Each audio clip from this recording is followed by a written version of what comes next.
रोशन Saudi football league में कांटेदार मुकाबलों का सिलसिला जारी है। जुमा के रोज खेले जाने वाले 2 मैचेस में इत्तेफाक ने अल अदाला को 2 के मुकाबले में 3 गोल से शिकस्त दी, जबकि क्रिस्टियानो रोनाल्डो के अल नसर और अल फतह क्लब के मबैन मैच 2-2 गोल से बराबर रहा।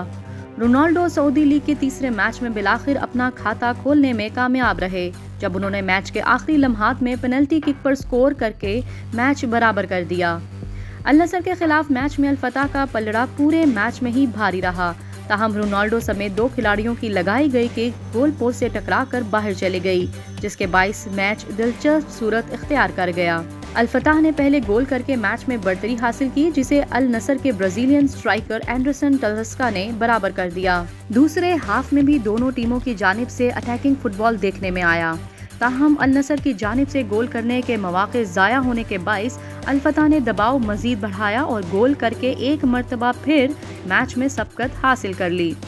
मैच के आखिरी लम्हात में रेफरी ने अल नसर के हक में पेनल्टी दी, जिस पर रोनाल्डो ने गोल करके अपनी टीम को मुसलसल दूसरी शिकस्त से बचा लिया। मैच के बाद अल नसर रोशन सऊदी लीग के पॉइंट्स टेबल पर 15 मैचेस के बाद 34 पॉइंट्स के साथ पहले नंबर पर आ गई है।